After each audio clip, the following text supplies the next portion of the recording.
ഫാസിസം മുടിയഴിച്ചിട്ടാടുന്ന കാലത്ത് ന്യൂനപക്ഷങ്ങൾ അടക്കമുള്ള എല്ലാ ഫാസിസ്റ്റ് വിരുദ്ധരും മതേതരത്വത്തിൽ വിശ്വസിക്കുന്ന ആരും ഏറ്റവും ഉത്കണ്ഠയോടെ കാണുന്നൊരു കാര്യം എന്താണ്?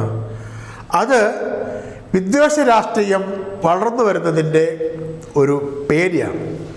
വിദ്വേഷ രാഷ്ട്രീയം വളർന്നു വരുന്നതിന് പേടി എന്ന് പറയുന്നതിന് കുറച്ചുകൂടി വ്യക്തമായി പറഞ്ഞാൽ ഏത് സാമൂഹിക വിഷയത്തെയും മതപരവും വർഗീയവുമായി വ്യാഖ്യാനിക്കുകയും അതിനെ ഇതര മതസ്ഥരുടെയോ നമ്മൾക്ക് യോജിപ്പില്ലാത്ത രാഷ്ട്രീയ പ്രസ്ഥാനങ്ങളുടെയോ എതിരെ വിദ്വേഷത്തിൻ്റെ വിഷം പുരട്ടി പ്രചരിപ്പിക്കുന്ന രീതി.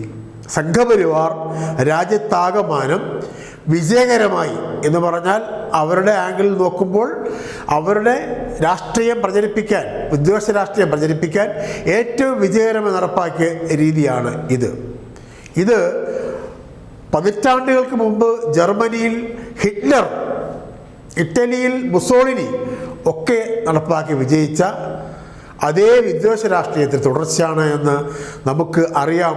കേരളവും ഇന്ത്യയും പലപ്പോഴായി ചർച്ച എഴുതിയിട്ടുള്ള പറഞ്ഞുകൊണ്ടേയിരിക്കുന്ന കാര്യമാണ്. പ്രത്യേകിച്ച് ഇടതുപക്ഷത്തിൻ്റെ സജീവമായ സാന്നിധ്യമുള്ള അതിശക്തമായ വേരുകളുള്ള കേരളത്തിൽ നമുക്ക് ഈ ഫാസിസത്തിൻ്റെ ഈ നുണയുടെ രാഷ്ട്രീയം ഏറ്റവും നന്നായി ബോധ്യവുമുണ്ട്.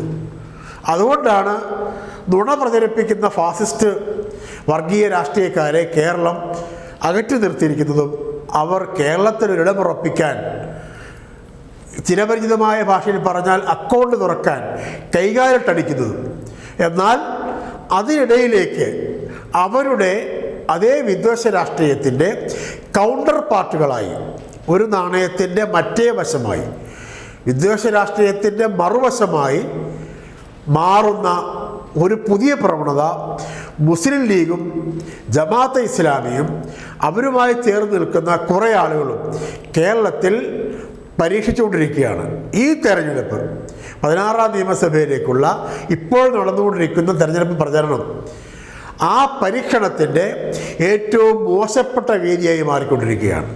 അതിൻ്റെ ഒടുവിലത്തെ ഉദാഹരണങ്ങളിലൊന്നാണ് മുസ്ലിം വനിതാ ലീഗിൻ്റെ കോഴിക്കോട് ജില്ലാ സെക്രട്ടറി തുടർച്ചയായി പല വേദികളിലും നടത്തിക്കൊണ്ടിരിക്കുന്ന പ്രസംഗം.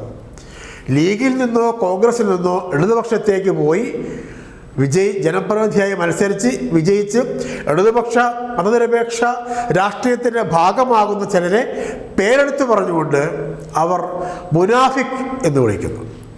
മുനാഫിക്കായി മുദ്ര കുത്തുന്നു. മുനാഫിക് എന്ന വാക്ക് ഇപ്പോൾ സമൂഹ മാധ്യമങ്ങളിലും അല്ലാത്ത മാധ്യമങ്ങളിലും ചിരപരിചിതമായ ചർച്ചയായി മാറിയിരിക്കുന്നു. എന്താണ് മുനാഫിക്ക്? മുനാഫിക്ക് എന്നതിന് ചുരുക്കത്തിലുള്ള ട്രാൻസ്ലേഷൻ കപടവിശ്വാസി എന്നാണ്. കപടവിശ്വാസി എന്ന ഒരാളെക്കുറിച്ച് പറയുന്നത് ആരാണ്? വിശ്വാസിയായ ഒരാളുടെ ആംഗിളിലാണ്. പക്ഷേ ഒരാളെ കപടവിശ്വാസിയെന്നോ അല്ലാത്ത വിശ്വാസിയെന്നോ മുദ്ര കുത്താനോ സർട്ടിഫിക്കറ്റ് കൊടുക്കാനോ ഉള്ള ഒരധികാരവും ഇസ്ലാമിൽ ഒരാൾക്കും നൽകപ്പെട്ടിട്ടില്ല. നമ്മുടെ ഭരണഘടനയിലോ നമ്മുടെ ജനാധിപത്യത്തിലോ അങ്ങനെ ഒരാളെ മുദ്ര കുത്താൻ, ചാപ്പ കുത്താൻ നിയമപരമായ യാതൊരു അധികാരവും ഒരാൾക്കുമില്ല. നമ്മുടെ ധാർമ്മിക സംഹിതയിൽ ഒരു രീതിയിൽ ഒരാളെ വിശ്വാസിയെന്നോ കപടവിശ്വാസിയെന്നോ മുദ്ര കുത്താൻ ഒരു അവകാശവും ആർക്കുമില്ല. അതായത് ഇസ്ലാമിക വിശ്വാസപ്രകാരമോ ഇന്ത്യൻ ഭരണഘടന പ്രകാരമോ നമ്മുടെ മനസാക്ഷിയും ധാർമ്മികത അനുസരിച്ചോ ഇത് നീതീകരിക്കാവുന്ന കാര്യമേ അല്ല. പിന്നെ എങ്ങനെയാണ് ഇവർ ഒരാളെ കപടവിശ്വാസിയാക്കുന്നത്? അതാണ് ജമാഅത്തെ ഇസ്ലാമിയും ജമാഅത്തെ ഇസ്ലാമിയാൽ നയിക്കപ്പെടുന്ന പുതിയ കാലത്തെ മുസ്ലിം ലീഗും ഇപ്പോൾ പ്രതിനിധാനം ചെയ്യുന്ന വിദ്വേഷ രാഷ്ട്രീയത്തിന് നേരത്തെ പറഞ്ഞ മറുവശം.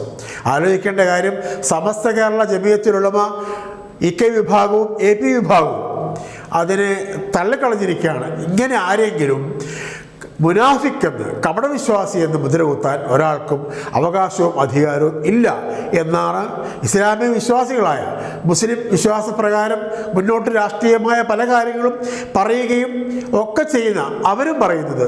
മുനാഫിക്കാക്കാൻ ആർക്കും അവകാശമില്ല. അതിനെക്കുറിച്ച് വളരെ രസകരമായ ഒരു കഥ ഇസ്ലാമിക ഗ്രൂപ്പുകളിൽ, സോഷ്യൽ മീഡിയ ഗ്രൂപ്പുകളിലൊക്കെ പ്രചരിക്കുന്നുണ്ട്. 2 വരികൾ അത് പറഞ്ഞു തീർക്കാം. അതായത് ഒരു വിശ്വാസിയും ഒരു അവിശ്വാസിയും തമ്മിലുള്ള കഥ പ്രവാചകൻ തൻ്റെ അനുയായികളോട് പറഞ്ഞു അത്രേ. എന്താണ് പറഞ്ഞത്? 5 നേരം നമസ്കരിക്കുകയും കൃത്യമായി നോമ്പെടുക്കുകയും ഒക്കെ ചെയ്യുന്ന ഒരു വിശ്വാസി, ഇതിലൊന്നും പൂർണ്ണമായും ശ്രദ്ധ ചെലുത്താത്ത എന്നാൽ അത്യാവശ്യം സാമൂഹിക പ്രതിബദ്ധതയൊക്കെയുള്ള വേറൊരാൾ. വിശ്വാസിയായ നമസ്കരിക്കുന്ന ആൾ മറ്റേ ആളെ എപ്പോഴും ഡിസ്റ്റർബ് ചെയ്യും. താങ്കളത് നമസ്കരിക്കാത്തത്, താങ്കൾ എന്താ പള്ളിയിൽ പോകാത്തതെന്നൊക്കെ പറഞ്ഞ് ശല്യം ചെയ്യും. മറ്റേയാൾ പുഞ്ചിരിച്ചുകൊണ്ട് അയാളുടെ വഴിക്ക് പോകും.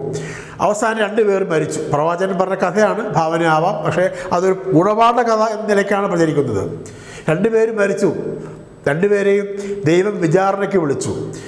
ഒരാളെ സ്വർഗത്തിലേക്കും ഒരാളെ നരകത്തിലേക്കും അയച്ചു. സ്വർഗത്തിലേക്ക് പോയത് അങ്ങനെ നമസ്കരിക്കുകയും ചെയ്യാത്ത മനുഷ്യനും, നരകത്തിലേക്ക് പോയത് 5 നേരം നമസ്കരിക്കുന്ന മറ്റേ ആളുമാണ്. അപ്പോൾ മാലാഖമാർ ചോദിച്ചത്ര, എന്താണ് നാഥ ഇങ്ങനെ ഒരു തീരുമാനം? ഒരാൾ നമസ്കരിക്കുന്നയാളും മറ്റേ ആൾ ഈ നമസ്കരിക്കുന്നയാൾ നമസ്കരിക്കാത്തയാളെ നിരന്തരം ശല്യം ചെയ്തുകൊണ്ടിരുന്നതുകൊണ്ട് ഇയാൾ നരകത്തിൽ കിടക്കട്ടെ, മറ്റേ ആൾ സ്വർഗത്തിൽ കിടക്കട്ടെ തീരുമാനിച്ചു. അങ്ങനെ ശല്യം ചെയ്യാൻ നമ്മളാരെയും ഉത്തരവാദിത്തപ്പെടുത്തിയിട്ടില്ല എന്നാണ് പറഞ്ഞത്. അതിൽ ഗുണപാഠം അതാണ്. വിശ്വസിക്കുന്നവർക്ക് വിശ്വസിക്കാം, വിശ്വസിക്കാത്തവർ വിശ്വസിക്കാതിരിക്കാം. നിന്റെ മതം നിനക്ക്, എൻ്റെ മതം എനിക്ക് എന്ന് പ്രവാചകൻ ഖുർആൻ തന്നെ കൃത്യമായി പറഞ്ഞിട്ടുണ്ട്. ലക്കും ദീനുക്കും വലിയ ദീൻ എന്നുള്ള ഖുർആനിലെ ആ പ്രശസ്തമായ വചനം ഇവരൊക്കെ ഓർക്കും നല്ലതാണ്, ഈ വനിതാ ലീഗിലെ കുപ്രസിദ്ധരായ പ്രഭാഷകർ. അതുകൊണ്ട് ആരെയും ആർക്കും മുനാഫിക്കാക്കാൻ അവകാശമില്ല എന്ന് പ്രവാചകന് ശേഷമുള്ള ഖലീഫമാരുമെല്ലാം കൃത്യമായി പറഞ്ഞ കാര്യമാണ്. ഇവരൊക്കെ ഇത്രയും പറയേണ്ടി വരുന്നത് ഇവരൊക്കെ പ്രതിനിധീകരിക്കുന്നു എന്ന് പറയുന്നത് ഇസ്ലാമിനായതുകൊണ്ടാണ്. നമ്മുടെ കേരളത്തിലെ, നമ്മുടെ ഇന്ത്യയിലെ രാഷ്ട്രീയത്തിൽ ഇസ്ലാമിൻ്റെയോ അല്ലെങ്കിൽ ഹിന്ദു മതത്തിൻ്റെയോ ക്രിസ്ത്യാനിറ്റിയുടെ പേര് പറഞ്ഞിട്ട് അവരെ ഉദ്ധരിച്ചുകൊണ്ട് ഏതെങ്കിലും തരത്തിൽ ആരെങ്കിലും ബോധ്യപ്പെടുത്താൻ യാതൊരു കാര്യവുമില്ല. പക്ഷേ ഇപ്പോൾ പ്രവാചകനെയും ദൈവത്തെയും ഖുർആനെയൊക്കെ ഉദ്ധരിച്ചുകൊണ്ട് നമ്മൾ ന്യായീകരിക്കേണ്ടി വരുന്നത് ഇവരൊക്കെ വർഗീയത പറയുന്നത് ഇതേ കാര്യങ്ങൾ ഉദ്ധരിച്ചുകൊണ്ടായതുകൊണ്ടാണ്. എന്തിനാണ് ഏതെങ്കിലും രീതിയിലുള്ള ഒരു ജനാധിപത്യ സംവിധാനത്തിൽ ഏതെങ്കിലും വിഭാഗത്തിൻ്റെ നിലപാടുകളെ പരിഹസിക്കുന്നത് എന്ന ചോദ്യം കൃത്യമായി ഇസ്ലാം തന്നെ ചോദിക്കുന്നുണ്ട്. അതായത് പ്രവാചകൻ്റെ മക്ക വിജയത്തിന് ശേഷം, പ്രശസ്തമായ മക്ക വിജയം പറഞ്ഞാൽ ഇവർക്കൊക്കെ തന്നെ മനസ്സിലാവും, അതിനുശേഷം രാഷ്ട്രീയ എതിരാളികൾ തടവിൽ പിടിച്ചു. അവർ തടവുകാരായിരുന്നു. അവരെ കൊല്ലാനല്ല പ്രവാചകൻ പറഞ്ഞത്, അവരെ വേറെ ഏതെങ്കിലും രീതിയിൽ ഹിംസിക്കാനല്ല പറഞ്ഞത്. നിങ്ങളിൽ അക്ഷരമറിയുന്നവർ ഞങ്ങളിൽ അക്ഷരമറിയാത്തവരെ അക്ഷരം പഠിപ്പിക്കൂ എന്നാണ് പറഞ്ഞത്. 6-ാം നൂറ്റാണ്ടിലെ അറേബ്യയിലെ കാര്യമാണ്. 14 നൂറ്റാണ്ടുകൾക്ക് മുമ്പ് പ്രവാചകൻ തടവിൽ പിടിച്ച ആളുകളോട് പറഞ്ഞത്, വിജയശ്രീലാളിതനായ പ്രവാചകൻ പറഞ്ഞത്, നിങ്ങളിൽ അക്ഷരമറിയുന്നവർ ഞങ്ങളിൽ അക്ഷരമറിയാത്തവരെ പഠിപ്പിക്കുമെന്നാണ്. അല്ലാതെ ഇവരോട് അവരെല്ലാം കൊന്നുകളഞ്ഞേക്കാനല്ല പറഞ്ഞത്. ആ മഹാസഹിഷ്ണുതയുടെ പിന്തുടർച്ചക്കാർ എന്ന് അവകാശപ്പെടുന്നവരാണ് ജമാഅത്ത് ഇസ്ലാമിയും ലീഗും അടക്കമുള്ളവർ. അവരാണ് കൂട്ടത്തിലുള്ള രാഷ്ട്രീയ നിലപാട് മാറുന്നു. കൂട്ടത്തിലുള്ള ഒരാൾ രാഷ്ട്രീയ നിലപാട് മാറിയാൽ അയാളെ മുനാഫിക്കാക്കുന്നതും, ഒരാളെയും മുനാഫിക്കാക്കാൻ നിങ്ങളെ ആരും ചുമതലപ്പെടുത്തിയിട്ടില്ല എന്ന് ആവർത്തിച്ച് പറയുന്നത് കേരളത്തിലെ മുസ്ലിം സമൂഹം തന്നെയാണ്. നമ്മളൊക്കെ മുസ്ലിങ്ങളാണ്, 5 നേരം നമസ്കരിക്കുന്നവരാണ്. പക്ഷേ നമ്മൾ ഒന്നാന്തരം ഇടതുപക്ഷ സഹയാത്രികരാണ്. എന്തുകൊണ്ടാണ്?